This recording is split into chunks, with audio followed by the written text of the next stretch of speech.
صباح الخير، مرحبا بكم عندي. اليوم ان شاء الله راح نديرو كغطا تاع السلق، وراح نديرو جاري بيض كما تشوفوا لي زانغريديون بزاف.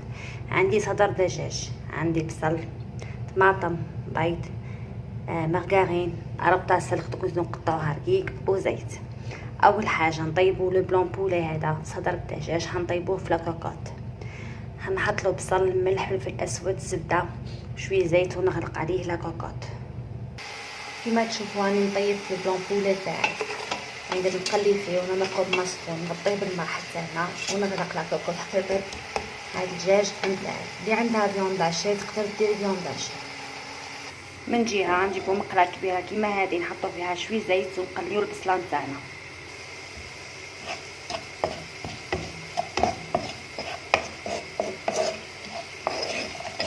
درت له ملح وفلفل الكحل، نقليه مليح.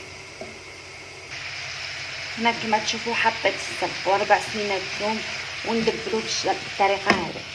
السلق كما على بالكم يحب بزاف الثوم. هنا بعد ما طاب البلون بولي نقطعوه بهذا الشكل ونروحو نضيفوه على السلق به بالبيض. انا حنحي منه شويه نديرو فيه جاري بيض. هاوليكم حطيت الدجاج نتاعي مع السلق.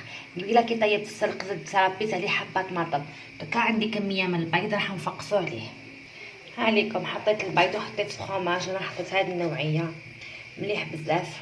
نجيبو ان بلاطو كيما هذا راح ندهنو بالزبده، نخفق هادو مليح، ندير لهم شويه ملح وندوق. ما ديروش مالح باسكو السلق في ديجا فيه الملح. ونشعلوا الفرن تاعنا. هاوليكم راح ندخلو الفرن ونخليه يطيب بيان دوغي.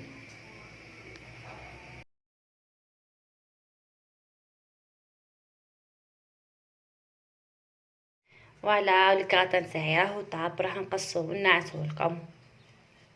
نتمنى ان شاء الله الوصفه تعجبكم.